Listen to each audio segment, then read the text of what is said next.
Welcome back नाज़रीन, आप देख रहे हैं द लॉ शो। मैं हूं जाकिर खान। ब्रेक से पहले हमारे साथ एक कॉलर थे, अहमद साहब। तो अहमद साहब, अगर आप टीवी पे देख रहे हैं, मेरे ख्याल में आप टेलीफोन से जा चुके हुए हैं, टीवी पे देख रहे हैं, तो आपके सवाल का जवाब यही है कि फ़िलहाल आप एज ए EU डिपेंडेंट हैं। आप तो आपके स्टेटस पे कोई फ़र्क नहीं पड़ रहा। अभी भी UK EU का हिस्सा है जब तक ये सिचुएशन रहती है, और अगर UK निकलता है तो उसमें भी टाइम लगेगा, तो आपको आपके स्टेटस पे कोई फ़र्क नहीं पड़ेगा। और जो मुख्तलिफ़ एनालिसिस हैं, और अगर उस पे बेसिस पे बात की जाए, तो अगर UK EU से निकल भी जाए, तो जो ऑलरेडी EU डिपेंडेंट्स हैं जिनके पास वीज़ा है, तो उनको कोई ज़्यादा फ़र्क नहीं पड़ेगा। जनरली स्पीकिंग जो एनालिसिस हैं वो यही कहते हैं। जो आपका दूसरा सवाल ये था इंडिपेंडेंट बेसिस पे कि आप EU डिपेंडेंट हैं, तो आप अपने इंडिपेंडेंट बेसिस पे अप्लाई कर सकते हैं कि नहीं। जब तक आप मतलब ये कि अगर आपकी वाइफ यूरोपियन सिटीज़न है और आप एज अ फैमिली रह रहे हैं, आप लोगों की शादी कायम है, तब तक आप इंडिपेंडेंट वीज़े के लिए नहीं अप्लाई कर सकते। उम्मीद करता हूँ कि आपको आपके सवाल का जवाब मिल गया होगा। अगले कॉलर की तरफ चलते हैं। हेलो जी, अस्सलाम वालेकुम। जी वालेकुम सलाम। कौन सा बोल रहे हैं और क्या सवाल है आपका? जी, मैं नोमान बात कर रहा हूँ लंदन से। मेरा क्वेश्चन ये है कि मैं 2012-13 में मेरे पास PSW वीज़ा था, तो मेरी वाइफ आई थी as a dependent, PSW dependent आई थी ना जी जी। तो उसके बाद मुझे ब्रिटिश सिटीजनशिप मिला लास्ट ईयर 2015 में। I mean indefinite leave to remain मिला, और अभी मुझे ब्रिटिश सिटीजनशिप मिला। तो इसको जब मुझे ILR मिला, इसको मतलब ये कि 30 मंथ्स का वो डिपेंडेंट वीज़ा मिला। तो अभी इसका जो ख़त्म हो रहा है, सितंबर नेक्स्ट ईयर ख़त्म हो रहा है वो 30 मंथ का अपना जो वीज़ा है। तो इसको क्या रिक्वायरमेंट शो करना पड़ेगा इसको? और ये जो मैंने सुना है कोई NHS का इमिग्रेशन सरचार्ज है, वो भी इसको पे करना पड़ेगा कि नहीं? देखें, जब इनके पास अभी स्पाउस वीज़ा है, आपकी वाइफ के पास स्पाउस वीज़ा है, स्पाउस वीज़ा है 2.5 ईयर्स का। जी 2.5। तो अभी उनको जो NHS की आप बात कर रहे हैं, वो जो भी कोई एक्सटेंशन के लिए अप्लाई करता है तो उसको पे करना पड़ता है। तो इनको NHS सरचार्ज जो है, जो कि तकरीबन £500 2.5 साल का होता है, वो उनको पे करना पड़ेगा। और कोई रिक्वायरमेंट होगी इसकी? रिक्वायरमेंट वही होगी जो अगर आपने पहले जो शो किया था, 18,600 की आपकी इनकम जो थी, तो वो ही रिक्वायरमेंट है कि आपकी अपनी इनकम या आप दोनों की मिलके इनकम जो है वो £18,600 होनी चाहिए। और उस सिलसिले में आपको अपनी लास्ट 6 मंथ्स की pay slips, bank statements, employer का लेटर देना पड़ेगा।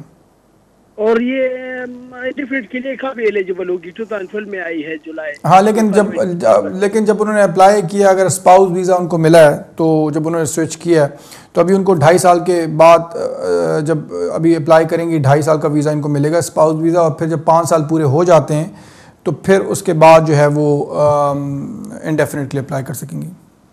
ओके सर, बहुत शुक्रिया, thank you very much. Next caller की तरफ चलते हैं। हेलो अस्सलाम वालेकुम। जी वालेकुम अस्सलाम। जी कौन बोल रही हैं और क्या सवाल है आपका? जी, मैं मिसेस खान बोल रही हूँ। आपके लिए ढेर सारी दुआएं हैं। आप तो लोगों को मशवरे दे रहे हैं, तो अल्लाह ताला आपको अजर दे। शुक्रिया जी। मैंने एक सवाल पूछना है कि वो मेरे रिश्तेदार हैं पाकिस्तान, अगर बच्चे के लिए ब्रिटिश पासपोर्ट अप्लाई करते हैं, बाप उसका ब्रिटिश है, वो इस कंडीशन में नहीं है कि बीवी को स्पॉन्सर करे, तो क्या उस बच्चे का जब ब्रिटिश पासपोर्ट बन जाता है, उसके ऊपर कोई टाइम लिमिट होती है, कंडीशन होती है कि वो लंदन लेके जाओ, या नहीं होती? नहीं, ब्रिटिश पासपोर्ट जब बन जाता है उस पर कोई टाइम लिमिट नहीं है, वो किसी वक्त भी आना चाहें तो आ सकते हैं। आपको मेरा सवाल समझ आया? जी, मुझे आपका सवाल यही है ना कि अगर आप बच्चा जो है पाकिस्तान में है ना?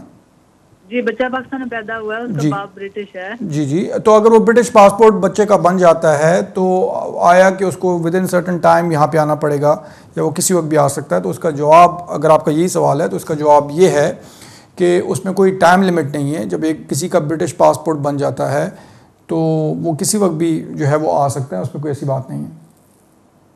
जी बहुत शुक्रिया। नेक्स्ट कॉलर की तरफ चलते हैं। हेलो जी वालेकुम सलाम। कौन सा बोल रहे हैं? जी भाईजान, मैं शाहिद बोल रहा हूँ बारमग्राम से। जी जी, बोलिए क्या सवाल है आपका? यार मेरा दो सवाल था। एक सवाल है, मैं अपना बेटा का 7 साल का बेस में एप्लीकेशन किया था, तो आज 3 महीना हो गया।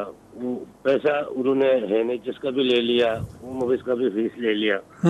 अब चार आदमी था, मेरा एक बेटा और भी है। जी जी। तो अभी मेरे को कोई लेटर वेटर नहीं आ रहा है, क्या हुआ क्या देखें नहीं हुआ? अभी आपके जैसे आप बता रहे हैं कि आपका NHS का भी पैसा ले लिया, आपके बायोमेट्रिक्स भी हो गए होंगे, तो नहीं हुआ। नहीं हुआ। नहीं हुआ। अच्छा, अगर नहीं हुआ साइनों पे जा रहा हूँ एवरी 2 महीने में। जी। साइनों पे जा रहा हूँ एवरी 2 महीने के बाद। हाँ, लेकिन आपकी जो होम ऑफिस की फ़ीस वगैरह और NHS वो चार्ज उन्होंने ले लिया ना होम ऑफिस ने। जी जी जी जी। हाँ, तो जब आप ऐसी एप्लीकेशन करते हैं तो आम तौर पे 4 से 6 महीने का टाइम लग जाया करता है, तो कोई ऐसी परेशानी वाली बात नहीं है। अभी आप थोड़ा सा वेट करें तो इंशाल्लाह जल्दी फैसला भी आ जाएगा। आपके बायोमेट्रिक पहले आएंगे, फिर लेटर, और फिर उसके बाद फैसला आ जाएगा। बहुत शुक्रिया, thank you very much. Next caller की तरफ चलते हैं। हेलो हेलो हेलो जी। हेलो हेलो, अस्सलाम वालेकुम। वालेकुम अस्सलाम। कौन सा बोल रहे हैं?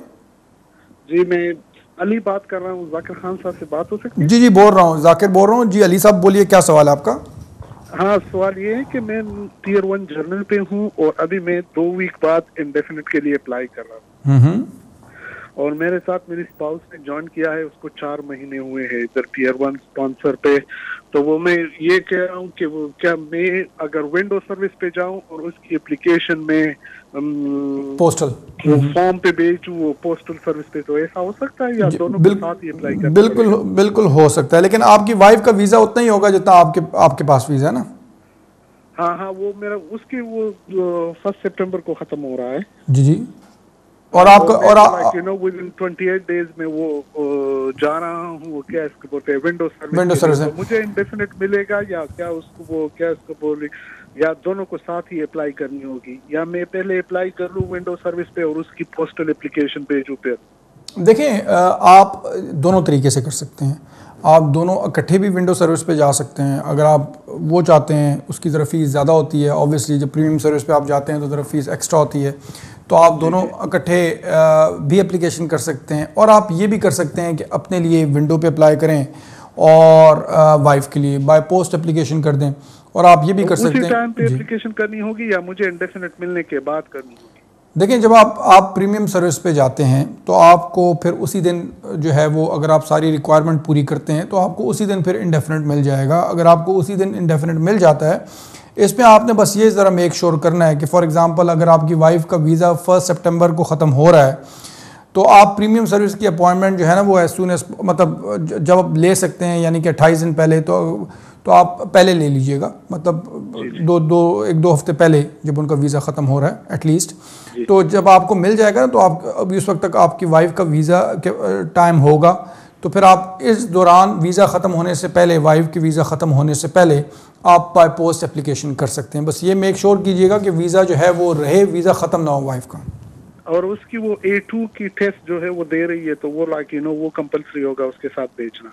A1 जी जी। Thank you very much. ठीक है जी, बहुत शुक्रिया, thank you very much. Next caller की तरफ चलते हैं। हेलो हेलो हेलो जी। हेलो जाकिर खान बोल रहे हैं? जी, वालेकुम अस्सलाम जी, जाकिर बोल रहा हूँ जी। कौन बोल रही हैं और क्या सवाल है आपका? मैं जबिन बोल रही हूँ कैंट से। जी जी, बोलिए, कैसी हैं आप और क्या सवाल है आपका? जी, मेरे हस्बैंड को ना यहाँ 11 साल हो गए हैं और उनको ना भी यहाँ काम करने के लिए मना कर दिया है। उनको अपील भी हमारी रिफ्यूज हो गई। उनको 11 साल हो गए, तो उनका क्या मतलब, क्या मना कर दिया काम करने से? क्या उनका पहले क्या स्टेटस था और क्या सिचुएशन चल रही है? ये हम लोगों ने 2012 में अपील डाली थी ह्यूमन राइट्स के बेस पे ना, एप्लीकेशन डाली थी। ये एप्लीकेशन डाली थी हमारी पहले वो 2015 में थी अपील हम लोगों की, वो रिफ्यूज हो गई है। फिर दोबारा डाली थी, फिर वो भी रिफ्यूज हो गई हम लोगों की भी। अभी आया 3-4 दिन पहले थी। तो आप दोनों का एक ही स्टेटस है ना? जिसमें आपने कहा कि मेरे हस्बैंड को रिफ्यूज कर दिया, तो इसका मतलब कि आप अपने हस्बैंड की एप्लीकेशन पे डिपेंडेंट हैं, आप भी एप्लीकेशन में हैं जी। तो और जी, मेरे बेटे को भी यहाँ 7 साल होने वाले हैं, मेरे को यहाँ 9 साल हो गए। अच्छा, तो अभी आप आपके बेटे को 7 साल कब हो जाएंगे? जी, नेक्स्ट ईयर हो जाएंगे, मार्च में ना। जी जी। अभी आपकी जो एप्लीकेशन है वो रिफ्यूज़ हो गई हुई है? जी, रिफ्यूज हो गई। और उसमें कोई अपील का राइट मिला है या नहीं मिला, या क्या सिचुएशन है? नहीं, अभी कोई अपील का राइट नहीं मिला। हम वकील ने भी अपील डाली है हम लोगों की दोबारा ना। अपील अभी पता नहीं क्या डाली है जी, ऑफिस के लिए गया हुआ है अभी लेटर। अच्छा, तो अगर कुछ डाला हुआ है, अपील की हुई है, या अगर अपील का राइट नहीं मिला, मुझे लगता नहीं है कि मिला होगा, क्योंकि पहले भी आपकी अपील रिफ्यूज़ हो चुकी है, तो शायद ना मिला हो। अगर अपील तो शायद हो सकता है आपके वकील ने जुडिशल रिव्यू की एप्लीकेशन डाली हो। तो जो भी अभी डाला हुआ है एप्लीकेशन, तो फ़िलहाल उसको आपको ज़्यादा छेड़ने की ज़रूरत नहीं है, उस पर वेट करें और कोशिश करें कि एटलीस्ट जो 7 साल का जो आपका बच्चा जो है उसका टाइम इस दौरान पूरा अगर हो जाए, तो फिर जब वो पूरा हो जाता है तो फिर नई एप्लीकेशन डालें। लेकिन अभी जैसे कि मैंने कहा है कि अगर कोई एप्लीकेशन की हुई है, मतलब उस डिसीजन को जो होम ऑफिस ने दिया, अगर आपने उसको चैलेंज किया हुआ है, तो फिर फ़िलहाल आपको ज़्यादा उसको पुश करने की ज़रूरत नहीं है। फ़िलहाल डिसीजन का वेट करें कि क्या अगला डिसीजन आता है, और इस दौरान अगर आपके बच्चे को 7 साल पूरे हो जाते हैं तो फिर एक नई एप्लीकेशन कर दीजिए। अगर आप चाहें तो डिटेल में किसी वकील के पास जाके भी इसको डिस्कस कर लें। बहुत शुक्रिया। नेक्स्ट कॉलर की तरफ चलते हैं। हेलो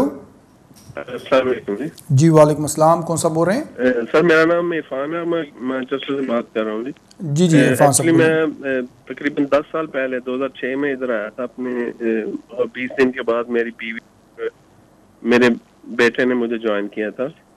अब मुझे 10 साल होने वाले हैं और मेरे 2 बच्चे यहाँ भी पैदा हुए।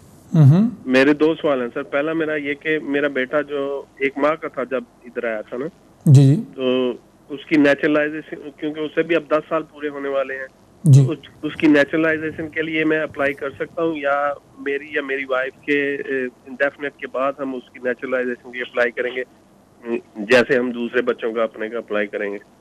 और दूसरा सवाल मेरा ये है सर कि 10 साल होने में अभी जब 28 दिन रहते हो तो हम बाय पोस्ट एप्लीकेशन भेज सकते हैं? जी बिल्कुल। जो आपका दूसरा सवाल है उसका मैं पहले जवाब देता हूँ कि जी बिल्कुल, अब 28 दिन जब रह जाएं तो आप एप्लीकेशन कर सकते हैं, ठीक है ना, 10 साल पूरे होने में। जो आपका पहला सवाल है, जो आप बच्चे की बात कर रहे हैं, रजिस्ट्रेशन की बच्चे की एज ब्रिटिश सिटीज़न, तो अगर बच्चा आपका पाकिस्तान में पैदा हुआ है, तो अगर उसने 10 साल यहाँ पर गुजारे हैं, तो वो इस बेसिस पे कि अगर 10 साल उसने गुजार लिए हैं तो वो इस बेसिस पे रजिस्ट्रेशन के लिए अप्लाई नहीं कर सकता। उसके लिए रिक्वायरमेंट ये है कि बच्चा यहाँ पे पैदा हुआ हो और फिर उसको यहाँ पे रहते हुए 10 साल हो गए हों, तो फिर ऐसी सूरत में वो अप्लाई कर सकता है रजिस्ट्रेशन के लिए। तो वो 10 साल की बेसिस पे तो नहीं अप्लाई कर सकता आपका बच्चा, क्योंकि वो पाकिस्तान में पैदा हुआ है। जब आपको इंडेफिनिट मिल जाता है आपको या आपकी वाइफ को, तो फिर वो बच्चा जो है अपने बच्चे को जो कि पाकिस्तान में पैदा हुआ है उसको आप रजिस्टर करा सकते हैं एज ब्रिटिश सिटीज़न।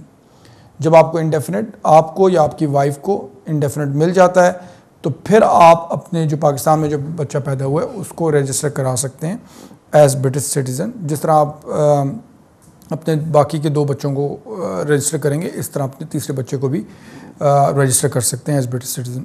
उम्मीद करता हूँ कि आपको आपके सवालों के जवाब मिल गए होंगे। बहुत शुक्रिया। अगले कॉलर की तरफ चलते हैं। हेलो अस्सलाम वालेकुम। जी वालेकुम अस्सलाम। कौन सा बोल रहे हैं? जी मेरा नाम अशोक है। जी बोलिए, क्या सवाल है? जी हाँ, मैं 2.5 साल का वीसा मिला वहाँ फैमिली थ्रू थे। मेरा एक बेटी है। जी बाद में 1 साल का बाद जो मैं अलग हो गया और उसने दूसरे शादी कर लिया, उसको दूसरा एक बच्चा भी हुआ। और जब 2.5 साल खत्म हुआ तब मैंने एप्लीकेशन किया, तो एप्लीकेशन करने के बाद 4 महीना बाद वो रिफ्यूज हुआ। बोला था मेरा बेटी के साथ कोई कांटेक्ट नहीं है, इसलिए रिफ्यूज हुआ। तो अभी मैं क्या करना हूँ? अभी तो मैं अपील किया और मुझे पता नहीं अभी मैं क्या करूँ। नहीं तो आपके अपने बेटी से कोई कांटेक्ट नहीं है? चाइल्ड मेंटेनेंस से मैं पे करना चाहता था, उसने वो नहीं ले रहे हैं, उसने जवाब नहीं दे रहे। अच्छा, लेकिन आपने मिलने की कोशिश की बच्ची से? हाँ, बहुत कोशिश की, ऐसे फैमिली थ्रू से कोशिश की, और कोई लीगल आपको चाहिए था कि अगर आपको वो मिलने आपकी एक्स वाइफ नहीं दे रही थी बच्ची को, तो आपको चाहिए था कि आप लीगल तरीके से कोशिश करते। बहरहाल अगर अभी भी अगर आपने नहीं किया तो आपको चाहिए कि अपनी बच्ची से मिलने की कोशिश करें और लीगल तरीके से कोशिश करें। तो इंशाल्लाह आपका एक तो अब आपकी बच्ची से मुलाकात भी हो जाएगी और दूसरा आपका इंशाल्लाह आपको वीज़ा भी मिल जाएगा। बहुत अभी मैं क्या करूं? अभी मैं लीगल तरीके से जो करूं जी, आपको चाहिए ना लीगल तरीके से आप उसको आप बच्ची को मिलने की कोशिश करें। उसका तरीका यही होता है ना कि आप अदालत के थ्रू कोर्ट में जाते हैं और बच्ची से कांटेक्ट के लिए अप्लाई करते हैं। और ये किसी वकील के थ्रू राब्ता करें और लीगल तरीके से बच्ची को मिलने की कोशिश करें। जी बहुत शुक्रिया। नाज़रीन, मुझे बताया जा रहा है कि एक वक्फे का टाइम हो गया है, तो एक वक्फे पे जाते हैं और आपके दर जाइएगा नहीं, थोड़ी देर में दोबारा हाज़िर होते हैं।